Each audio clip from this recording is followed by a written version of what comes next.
یہاں آپ کے علم ہے مغربی ممالک میں آپ کی وراثت آپ کی بیگم کو چلی جاتی ہے جو آپ کی پیچھے زندہ بیوی ہے،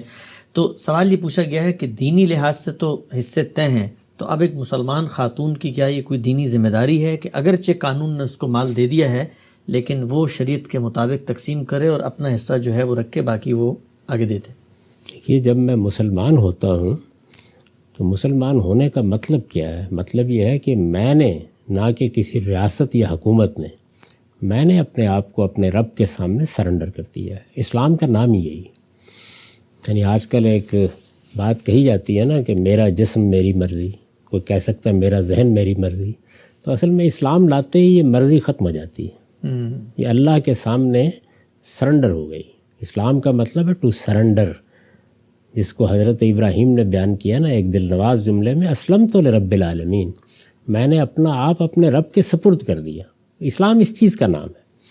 تو جب آپ نے اپنے رب کے سپرد کر دیا ہے تو اب اس کے بعد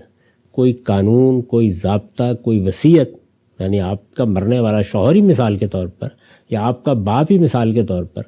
کوئی وصیت ہی کر گیا ہے، لیکن اگر وہ آپ کے فہم کے مطابق دین کے خلاف ہے تو آپ کا کوئی حق نہیں ہے اس مال کے اوپر۔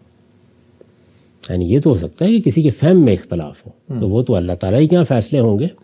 لیکن اگر آپ کو اطمینان ہے کہ یہ چیز دینی لحاظ سے صحیح نہیں ہوئی تو کسی حکومت کا، کسی مفتی کا، کسی خاندان کے فرد کا فیصلہ آپ کے لیے اس مال کو جائز نہیں کر سکتا۔ ہر حال میں آپ کو، اگر آپ مسلمان ہیں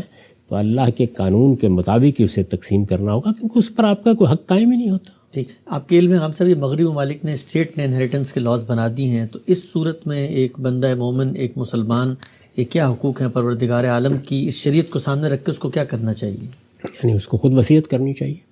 اس لیے کہ میرے علم کی حد تک اس میں کوئی رکاوٹ نہیں۔ جتنے پرسنل لا ہیں ان میں اگر کوئی قانون سازی کی جاتی ہے، اب تک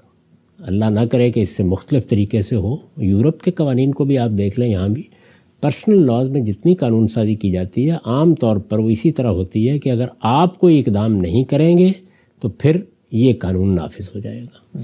تو اگر آپ اقدام دیکھ رہے ہیں کہ وہ شریعت کے خلاف ہو جائے گا تو پھر آپ کو خود آگے بڑھ کے وصیت کرنی چاہیے، اپنی لکھوانی چاہیے، آپ کو بتانا چاہیے پہلے ہی۔ یہ ہر مسلمان کی دینی اور اخلاقی ذمہ داری ہے کہ اگر اس کے معاملے میں کوئی چیز اللہ تعالیٰ کے قانون کے خلاف ہونے جا رہی ہے،